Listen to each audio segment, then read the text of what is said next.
Hi, Paul. This is Sensei Paul Linden, who has Parkinson's. So if he shakes a bit, it's not that he's agreeing with everything I say. It's just that the meds haven't maybe quite kicked in yet.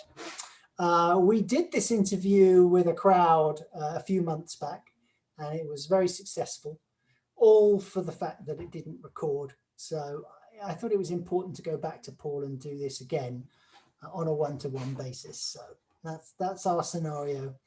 So welcome back, Paul. Thank you very much. I'm honored to be here. I'm very delighted to have you here too. So my opening question is, I'd like to know a bit more about your family background, because I've never really asked about your, whether you have brothers and sisters and things like that. So would you start us there? Where were you born, and tell us about family life? Well, I'm told that I was born in New York, but I don't quite remember. But I grew up on Long Island until I was about 7, when my father was killed in a railway accident. He was a symphony musician, and I've often thought that Aikido is my music. My mother and father both came from Montreal. My grandparents came from the Ukraine. They emigrated after my grandfather got shot in one of the pogroms, and then he healed, and I gather, walked across Europe till they got a ship to Canada. They grew up in Montreal. And then after my father was killed, my mother became a lawyer. And it was like Perry Mason at the dinner table, for those who do remember Perry Mason. I have one. Pardon? So you had an eye for detail, which I think you may have picked up. Probably. But as a kid, you don't want that eye on you, of course. But my brother became a lawyer. My stepbrother became a physician. And that's about it. I became a stranger than average. Every mother wants their kid to grow up to be a doctor or a lawyer, I guess. I grew up to be a martial artist, which is totally weird for a non-athlete. So where did you come in that line? Were you eldest, middle, or youngest? I was the oldest of the two, and then I was the middle when my mother remarried after my father died. Okay, so you have that Jewish heritage. Yes. How important is that to you? Well, it's always been very important, not in the religious or spiritual sense, but I didn't understand in what way till recently. And you can tell that this moves me very literally. But what I understood was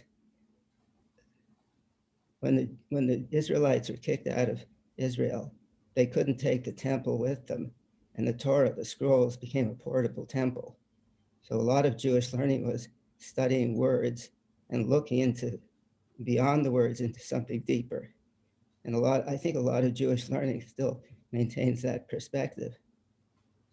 And so I did it with Aikido, which is a thoroughly weird way to study Aikido. It's not traditional, certainly. Yeah. So when you were a kid, you must have been, would you have classed yourself as a bright boy?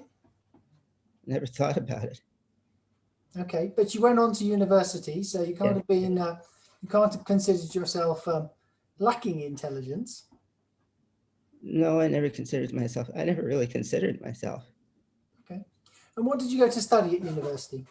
Well, in my bachelor's, I got a degree in philosophy. And then I realized that they'd been talking for 2,000 or 3,000 years and hadn't achieved any concrete result.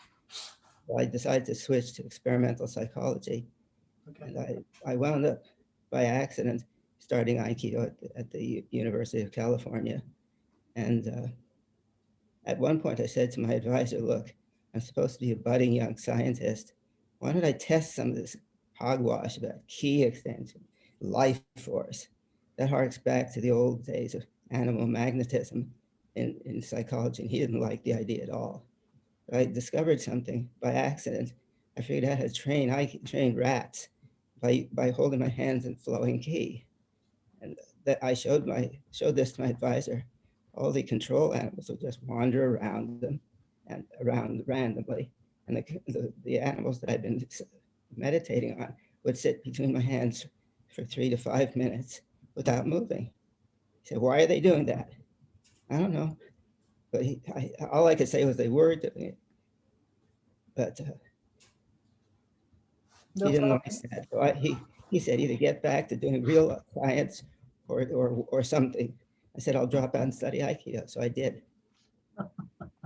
So so by the way, it's interesting that you did philosophy and then psychology, because that's what I did my honours degree in, both of those subjects as a combined subject.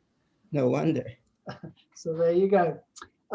So presumably Aikido was something like just a side issue when you were at university, but that's what you decided you would spend more time looking for. I dropped out. I said, if I have to choose between doing real work and real science, I'll do the real work. Okay. So I dropped out, studied Aikido for 10 years. Okay, so but you've told me many times that when you started Aikido, you felt you were a bit of a klutz and just didn't know, couldn't make any head and a tail of what you were being told by your original teacher, and maybe a few followed. So quite a big commitment to make that your choice of life. Well, I didn't. So early on. I didn't. I was walking down the street a couple of years after I started, saw a newspaper headline about a mugging on the street nearby. And all of a sudden I realized, oh, I'm studying a martial art. It was 2 years. I didn't understand that it was a martial art that was for fighting in a sense. So I didn't really have a clue. I saw a film of a sensei and it drew me in. I just said, I want to do that someday. I didn't know why or how or what. It just spoke to me. So I started. I wasn't smart enough to do it on purpose at the time. So how did you come to choose? I mean, you started with Bob Nadeau Sensei. So how did you come to choose that club? I didn't. I started with somebody who, I don't remember his name, Jeff somebody, who was teaching the University of Berkeley Aikido group club. And then 2 weeks later, he graduated and left. And a student of Nadeau's named Alan Groh came to teach. And so I moved down to where Alan was studying, coincidentally at the same time that he moved up to Berkeley. So I studied with his teacher. I didn't mean to do any of that on purpose. Okay, and how did you find him? Turn left at Greenland. You know who said that first? The Okay. field. How did I find him? Yeah. Well, I realized in retrospect, he was doing something very similar to what we're doing, but he chose to couch in such a terminology that I hadn't a clue. At one point later, many years later, I said to someone, he never told me that the mind and the body were connected and that this is supposed to influence that. She looked at me and said, why did anyone have to tell you? Because I was a bookworm. Okay, so as I understand it, you found it difficult really to translate what you were being told into anything meaningful. I'll use the word again, klutz. You felt a bit of a klutz while you were doing it for quite a long time. What kept you going? I don't know. Something drew me on. I never thought about that question. I just knew that I had to do it. Okay. At what point did it begin to make some sort of sense?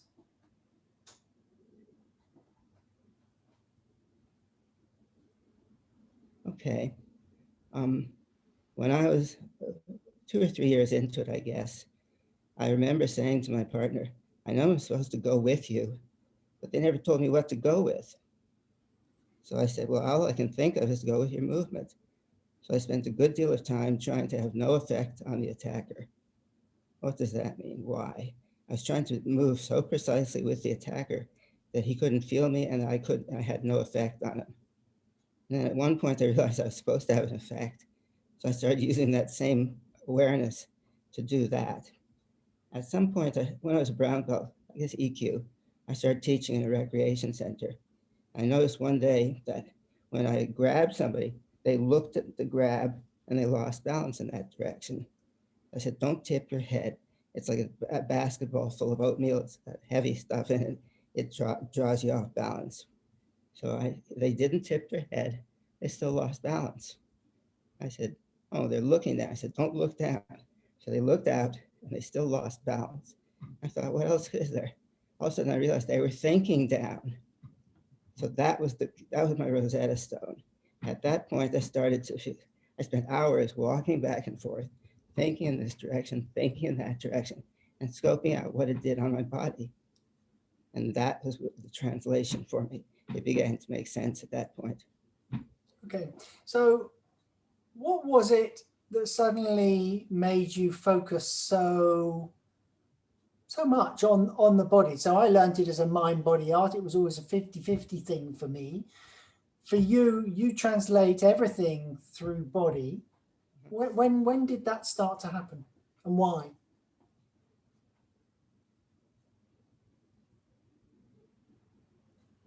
I don't know. It just seemed apparent to me. When I was in EQ, I remember thinking very, very clearly that I was, many EQs have brown beltitis. You know what that is? I'm sure you do. And I bristled when somebody corrected me. One day I realized that put a crimp in the data pipeline. And I thought, well, I shouldn't do that. I can't hear constructively. Either they're full of shit or else they're not. I had to tell the difference. And at that point, I realized I had to change my body, not my mind. Why? I don't know. Okay. So who were your major influences as you went through this journey? I'm not sure quite what you mean by influence. In terms of what you were learning about Aikido, who provided the most useful information? Me. Not because I knew better or knew more, because I knew so little that nobody else could speak to me the way I needed to hear it. So there weren't any particular individuals that sort of managed to switch a key that particularly was helpful?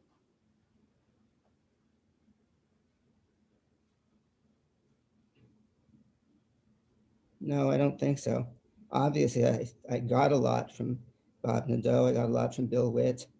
I got a lot from Mary when I practiced with her. But I don't think anybody else spoke the language I spoke. So I couldn't understand them. Yeah. And I think that comes out in my way of teaching. I try to figure out how to break it down to something concrete that people can grasp. Yeah. Yeah, well, again, we share a certain similarity there. I would say that there have been quite a few influences that people I've borrowed from and taken their ideas and expanded what I know. But if you ask me who was my best teacher, it would be me and my students. You know, they're the ones that have taught me the most. And I've very much given myself permission to be informed in that way, as opposed to relying on anybody else. Actually, if I think about it, probably Karl Popper, some of the other philosophers of science, you can see that I may have had the proclivity to go through my body, but they gave me some formal ideas about testing and hypothesis construction. And I brought that into the body. So I try not to spin stories about the great hoo-ha and the turtle, but try to bring it down to something that's testable. Yeah. Another thing that we both share. The dojo is the lab. It's where we try out our ideas and see if it works or not. Yeah. Okay. So your early Aikido time was spent largely in California. At some point, you ended up in Columbus, Ohio. How did that happen? Well, I got my master's in physical education at San Jose State. And I thought, well, if I get a PhD, people who don't know anybody will think I know something, then I can get a job. So I was teaching Aikido at San Jose State at that point. And I sat around the teacher's lounge and said, where should I go next? Everybody came up with the same 3 or 4 schools. I got a phone call from the person in charge of the Ohio State physical education program. And he said, are you serious about Ohio State? And I said, not particularly. Nobody anywhere is teaching me what I really want to learn. I just want to get a degree.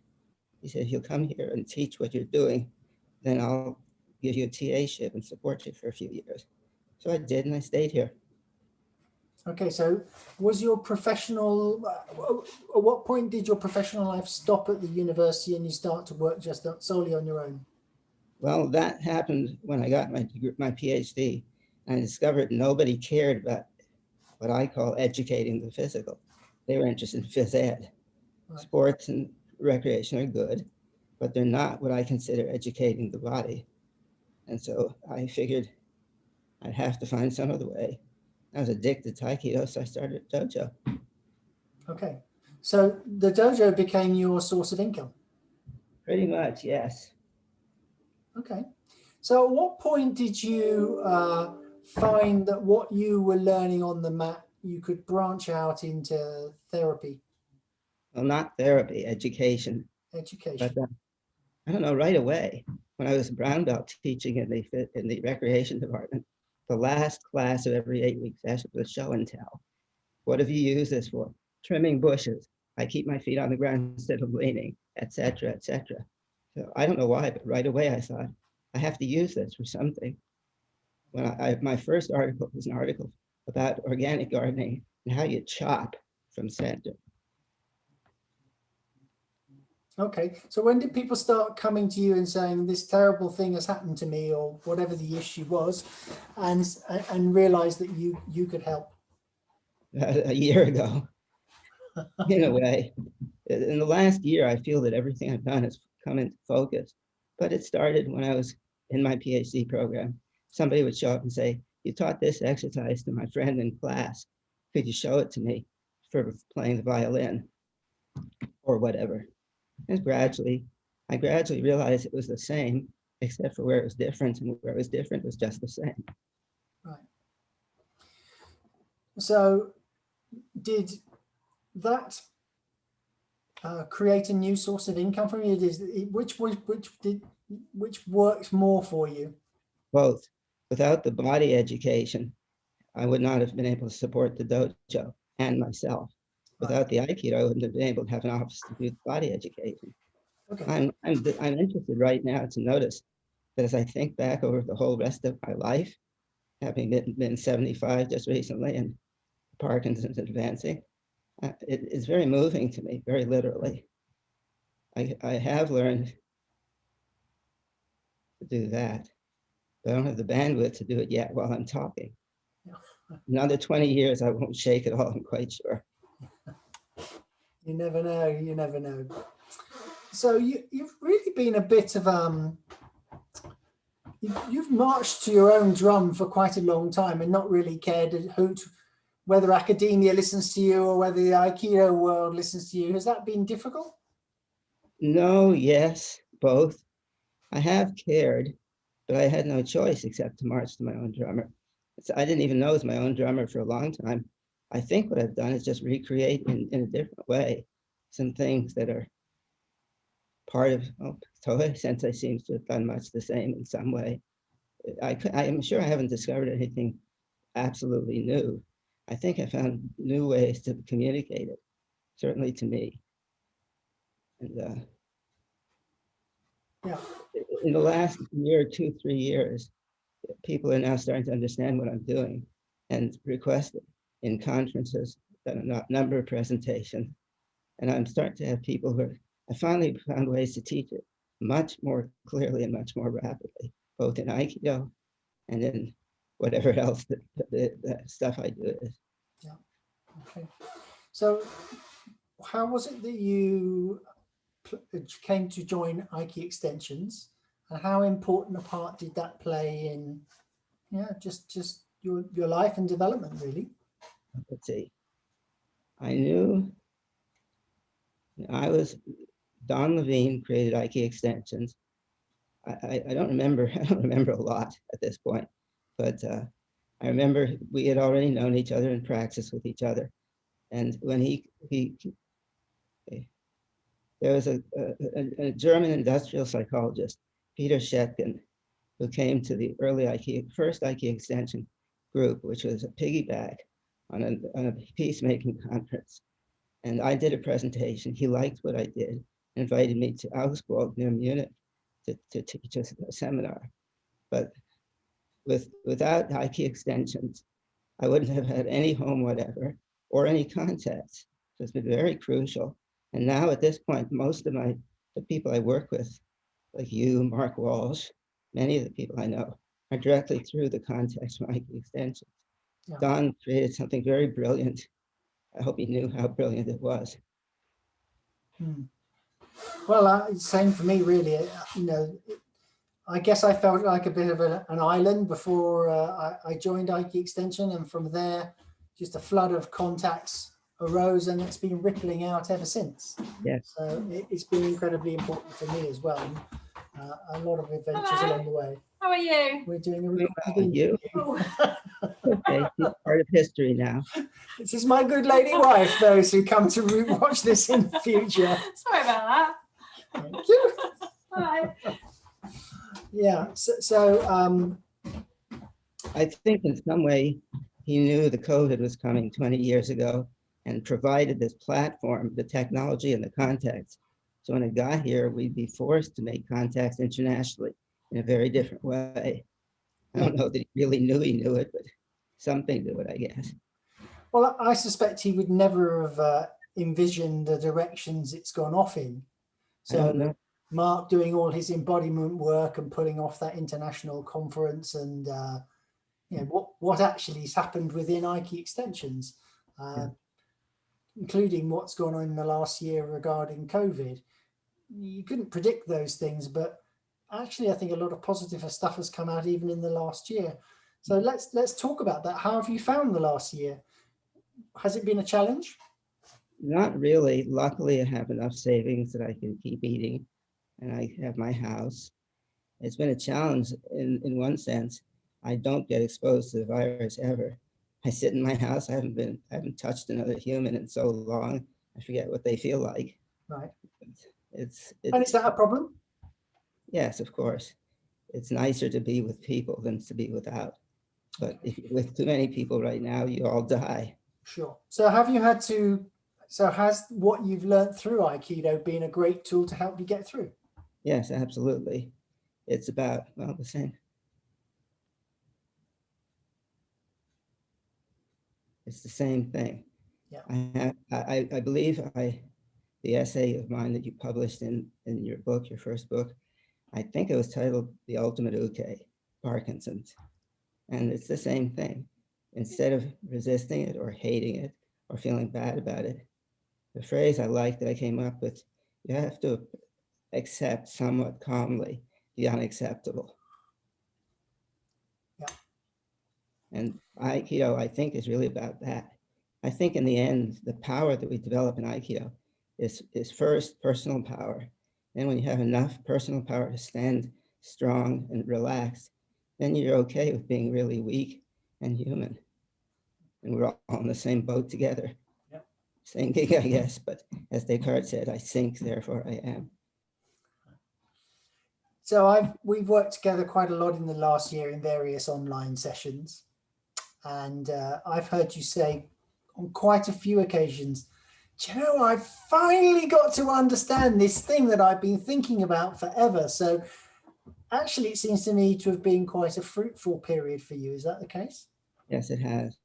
The first fruitful thing was I had the time to finish a 4-year video project, which I hope as people look at it, they will find. I think that it clearly describes a learning process within Aikido. Then this other paper that I've just finished on how language use and body awareness training affects systemic injustice and healing. That's where I put the first thought of expressing it as low abstraction and high abstraction language. And I finally was able to say that if you stay with the low abstraction, more concrete body, then you can express things in ways that will be more effective and more communicable. So I've taken this time to be in a cave, honing my concepts and my body. You better just explain for the audience what you mean by high abstraction and low abstraction language. I've just had the privilege of reading your essay on the subject, so I'm pretty clear on it, but I don't think everybody would be. No, I wasn't until last week. Okay, if I say, you say, you stepped on my pet snake and ground them into the carpet, and that made me so mad. That has a theory of causation within it, that you made me something. And if I say, emotions are things that you make me feel, that I feel in response to what you do, that's high abstraction. It's like a theory of actual events. It summarizes and explains. But if I say, when you stepped on my pet snake, I did this in my body, I would say, you stepped on my pet snake and I did anger. That's a very strange way of speaking, but it reminds me that I'm doing it. If I say I'm doing here and here, then I know what to do. Yeah. So effectively, it gives you the power to affect change in a way that that high abstraction language doesn't. It's a different way.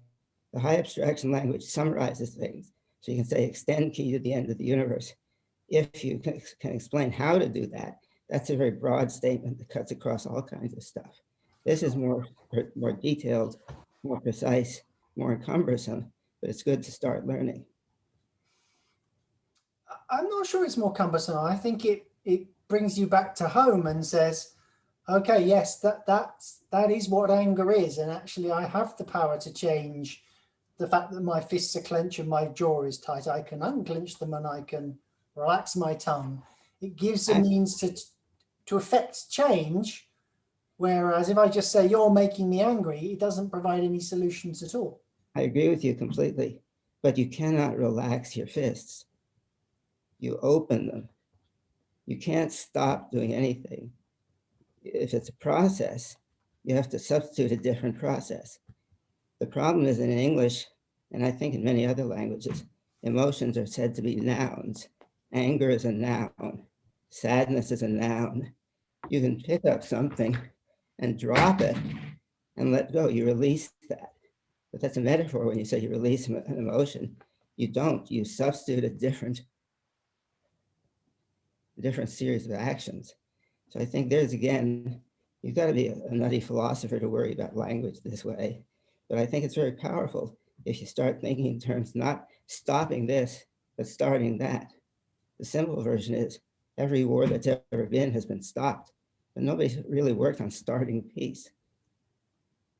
Or not effectively. We're talking about starting peace. That brings us back to O-Sensei and Aikido.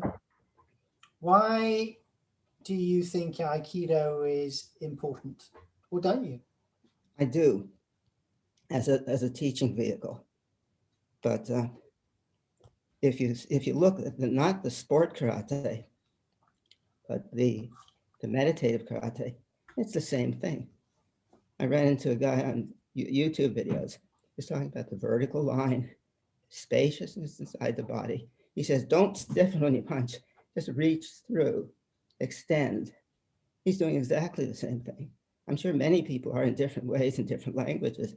Aikido is more accessible to many people. To me, it was. I couldn't see this as being peaceful. I could see this as being peaceful. Then I understood later on that they were both peaceful. Yes, I think that for me, that most martial arts, when you look at the people who are great at it, they share the same qualities at the end of the day. I don't know if and they use the same principles underneath that to be great at what they do. But Aikido does strike me as being different from most of the rest. So for you, do you consider it to be different from the crowd? And if so, what makes it stand out? What pulls it away from the other martial arts?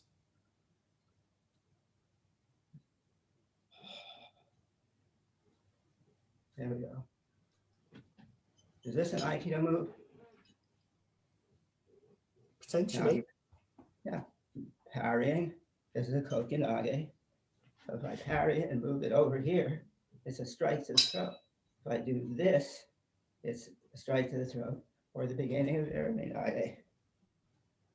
This movement with these weapons speaks to me in a flowing kind of way. That's why I've been using them. And you can tell when my meds hit, it'll look flowinger. Even so, right now.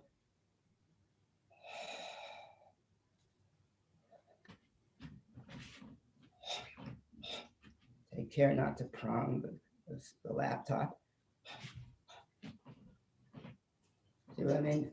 The movements are the same, the feeling is the same, and the spirit is the same, but it's different. I think Aikido goes from softness to flow. Some of the other arts go from hardness to flow. It's a very different way of approaching it. I think easier to take off the mat. Would you agree that perhaps what separates it is not the physical side so much? Because I agree that you've got flow and more efficient ways of using your body that are fairly universal. It's the purpose of Aikido. Oh, there we go again with purpose. I think the person has a purpose. Aikido has no purpose. Well, Sensei had a purpose in creating Aikido. A hammer has no purpose. The person who hammers a nail has a purpose in using it. So I think Aikido is an expression of his purpose. And I find that to be a more accessible expression of what I understand to be his purpose than many other things. I don't think I could have studied karate first off. I think that the purpose of Aikido training for many years is vastly different.